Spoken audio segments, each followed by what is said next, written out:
तर मंडळी तुम्ही कालच्या व्हिडिओत बघलाच असतालाच की आपण मांगराकडे बांधी होता शेड आणि आज आपण शेड बांधू सकाळपासूनच सुरुवात केला.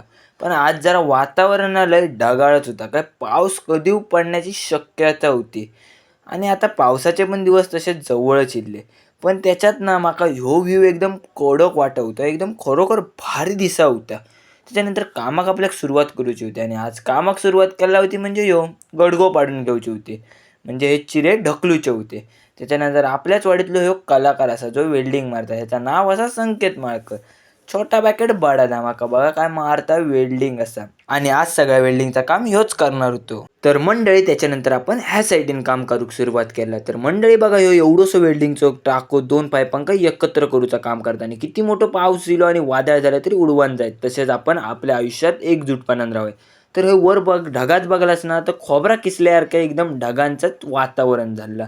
तर त्याच्यानंतर मस्तपैकी एक कॉलम चढून घेतले आणि त्यांका मस्तपैकी वेल्डिंग मारून घेतली.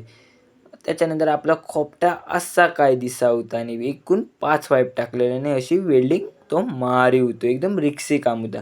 दुपारपर्यंत आपला खोपटा एवढा मारून झाला आणि ही गाडीची एकदम कलाभाईचा डोक्या एकदम कडकच लढवलेला आहे. थंय बसान तो मस्तपैकी वेल्डिंग बघी होतो. तवसं मी जेवून घेते मंडळीनं. जेवून येऊन संध्याकाळी बघता होता आपला खोपटा होता तसा होता. आता काय बदल करूचा ह्या सगळ्या आपापल्यापर्यंत डोक्या लढवी होते. पण माझ्या काय डोक्यात चला नव्हता. म्हणून मी चढलं ह्याच्यावर. जीव देऊक नाही हो, तर आपल्या घसुरलो मधलो सेंटर काढायचं होतं आणि हे एक खांब लावून वेल्डिंग मारूची होती. त्याच्यानंतर मंडळी ह्याचा काय तर बघा, हे सगळे काम करी आणि होते आणि शायनिंग मारी होतं.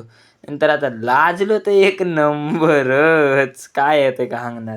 त्यानंतर संध्याकाळ तक आपला खोपटा एवढा बांधून झाला आणि आज पण का आपला ह्या खोपटा पुरा नाही झाला. तर मंडळी तुमच्या बारक्या भावाची व्हिडिओ तुमका आवडत असले तर शेअर करा, फॉलो करा आणि लाईक करून मत इसरा नकोच चालला.